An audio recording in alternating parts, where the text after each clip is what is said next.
আল্লাহু আকবার, আল্লাহু আকবার। ভয়ঙ্কর একটা অবস্থা ভাই।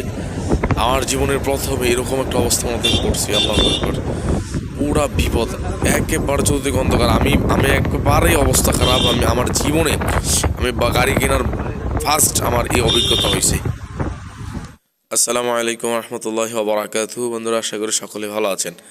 আজকের ব্লগটা থেকে অনেক কিছু অভিজ্ঞতা আমি অর্জন করলাম। আর আমার জীবনের প্রথম আমি মোটরসাইকেল কেনার পরে এত কুয়াশা, এত বিপদ, এরকম অবস্থা হয়ে গেছে যে কিছু দেখি না, আমি গাড়ি চালানোর অভিজ্ঞতা ইয়েটা হারাই ফেলছি। যাই হোক, যেটা নিয়ে আমরা আজকে ব্লগ বানাচ্ছি সেটা হচ্ছে ছোটো ভাই রিঙ্কু বলতেছে, ভাই ঢাকা থেকে আসছে, ও বেড়াইতে আসছে গ্রামে। তো বলতেছে, ভাই কিছু একটা না খাইলে তো হইবে না, কালকে চলে যাবো, চলেন একটা কোনো কিছু পার্টি দিই, নয়তো বা কোথাও গিয়ে কোনো কিছু খাইয়ে আসি। তো ভাবলাম এখন ইমার্জেন্সি পার্টি দেওয়া যাবে না, চলো কোনো কিছু খাইয়ে আসি। তো আমরা রওনা হয়ে গেলাম। তো রওনা হওয়ার পরেই আমরা যখন ঈদগার মোড়ে আসলাম তখন দেখলাম যে লাতালিশা নামে, তো ওনাকে আবার বললাম যে ভাই একটা আপনি সুন্দর করে হাই দিয়ে দেন। হ্যাঁ, তখন তিনিও খুব ভালো মনের মানুষ, উনিও হাই দিয়ে দিলেন হাসি মুখে। তো ওরা বলতেছে ওনার ঝালমুড়ি নাকি খুবই খুবই জনপ্রিয়। তো আমি তেমন একটা খাই না, আমি জানি না আসলেই কেমন ওনার ঝালমুড়ি। তো এই জন্য ভাবলাম যে হ্যাঁ, রাস্তার মাঝখানে একটু দাঁড়ায় একটু খায় নেই ওনার কাছ থেকে। ঝালমুড়িটা কেমন, অভিজ্ঞতাটা অর্জন হলো। এতদিন তো ওনার সুনাম শুনছি, যে কেমন সব কিছু বুঝতে পারলাম। তো মাঝখানে ওনাকে বললাম যে ভাই ঝালমুড়ি দেন, বানায় বেশি করে। ঝালমুড়ি দিলেন, দেওয়ার পরে আমাদের যখন রেডি তখন খাওয়ার পালা। তো আমি আর তহিদ এই জায়গার ভিতরে একটা পিলার ছিল, ওই পিলারটা আমি এখানে বসলাম আর কি। এই যে এখানে আপনার একটা পিলার আছে, এই যে এখানে একটা পিলার আছে, এই পিলারের মধ্যে বসলাম, বসে আমরা খাওয়া শুরু করলাম আর কি। তবে আমার কাছে ঝাল মনে হয়েছে। আমার সবার কাছে, তহিদের কাছে নাকি ফাটাফাটি হয়েছে, ও এখন ওনারে খোঁজে। তো আমার কাছে তেমন একটা লাগে না। যাই হোক, তো আমরা ওইখান থেকে খাইলাম। এই আবাইত্যা বাদাইম্মাইতে রাস্তার মধ্যে একটা ঝালের কারণে ভাই আমি একটা কলা কিনছি, আমার ঝাল মিটাইতে হবে। এরে বাদাইম্মা কেন বলতেছি সামনে আরও ভিডিওর মধ্যে আপনারা বুঝতে পারবেন যে খেরে আমি বাদাইম্মা এটা দিলাম।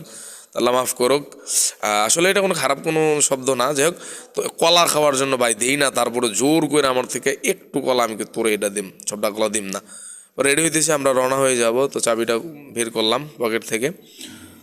বের করার পরে আমরা মনে করেন রওনা হয়ে গেলাম, আস্তে আস্তে চলে আসলাম। প্রায় অনেকটা রাস্তা চলে আসছি। সবগুলো রাস্তা কিন্তু আর ভিডিওতে কিন্তু ওঠানো যাবে না, কারণ অনেক সময় লাগবে। তো রাস্তাগুলো অনেকটা স্কিপ করছি। অবশেষে আমরা চলে আসলাম দোকানের সামনে।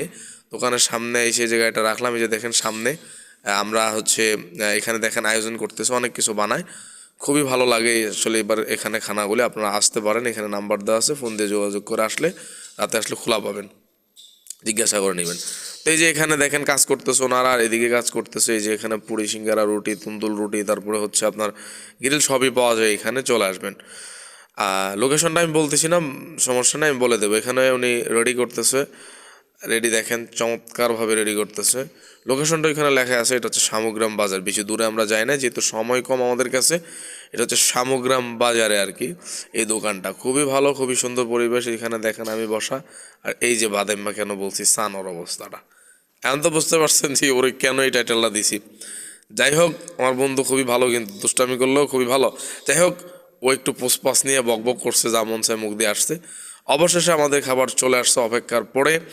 তো একটু ভিডিও করে নিলাম এদিক দিয়ে। যদিও দেখতেছেন বাঁ হাতে খাইতেছে, আসলে বাঁ হাতে না, যেহেতু সামনের ক্যামেরা এই জন্য মনে হইতেছে বাম হাত দিয়ে ধরে খাইতেছে, মূলত ডান হাত। ঠিক আছে, এখন এই যে এখন বোঝা যাবে, দেখেন। যাই হোক, তখন এখান থেকে একটু ভিডিও করে নিলাম। তা আমিও ভাবলাম আমিও একটু খাই। এখন মনে হবে ভাই আমিও বাম হাতে খাইতেছি, মূলত কিন্তু বাম হাত না। আমি আবারও বলতেছি, যেহেতু সামনের ক্যামেরা এই জন্য বাম হাত মনে হইতেছে আর কি। বিসমিল্লাহ। তো বিসমিল্লাহ বলে শুরু করে দিলাম। এই যে দেখেন ওনাদের সসটা খুবই ভালো হয়েছে, মাশাআল্লাহ।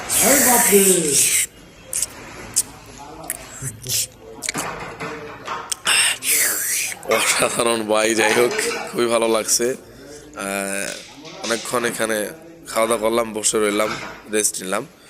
এখানে খাবারটা বলতে গেলে মাশাআল্লাহ আমার কাছে খুবই ভালো লাগছে। আমাদের তিনজনের কাছে এখানের খাবারটা খুবই ভালো লাগছে। বিভিন্ন জায়গায় আলহামদুলিল্লাহ আল্লাহ রিজিক রাখছে, আমরা যাই, ঘুরতে যাই, খাই, কিন্তু মাশাআল্লাহ এই জায়গাটাও অনেকটাই ভালো। কাছে অনুযায়ী হয়তো আমরা আসি না, আপনারা মাঝে মধ্যে এখানে আসবেন, হয়তো বা কাছে মনে করে আমরা যাই না, ধর এখানে কি আর ভালো হবে, কি আসো বিষয়। ঠিক আছে, তো এইখানে কিন্তু ভাই মাশাআল্লাহ খুবই অসাধারণ লাগছে। সসটা খুবই টেস্ট হয়েছে, মুরগিটাও পোড়া হয়েছে সুন্দরভাবে।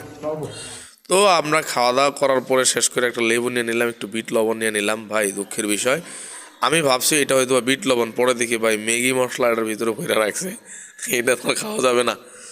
আমি ওরে বললাম যে ভাই এটা দিয়ে ম্যাগি মশলা, আমি ভাবলাম যে এটা পিট লবণ হবে, তবে ফালাই দিলাম আর কি, আর খাওয়া যাবে না, কারণ ম্যাগি মশলা দিয়ে খাওয়া যাবে না। এইখানে দেখেন এই যে শামগ্রাম বাজার নাম্বার আছে স্বপন ভাইয়ের, আপনারা কল করে আসবেন, রাতের বেলা আসলে হয়তো বা ওনারা কিন্তু এছাড়া পরে চলে যায়, সম্ভবত 9টা পর্যন্ত থাকে, আমরা কল দিয়ে আসছি। তো অবশেষে আমরা কিন্তু সব কিছু শেষ করে আমরা বাড়ির উদ্দেশ্যে রওনা হইলাম। অনেক কিছু স্কিপ করা হয়েছে কারণ ভিডিওটা লং হয়ে যাবে, ব্লগ বেশি লং করলে আপনারা দেখতে চান না, এই জন্য আমরা শর্ট করে করলাম। তবে আসার সময় যে একটা অভিজ্ঞতা হয়েছে ভাই, আমি চোখ দিয়ে কিছু দেখি না, কুয়াশা যে কী পরিমাণে পড়ছে ভাই, আমি কিছু দেখি না।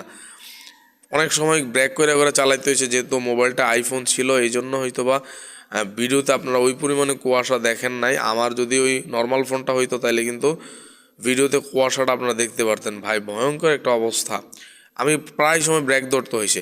যাই হোক, ভিডিওটা কেমন হয়েছে আপনারা অবশ্যই কমেন্ট বক্সে জানাবেন। ভালো থাকেন, আসসালামু আলাইকুম রহমতুল্লাহি আবরাকাতু।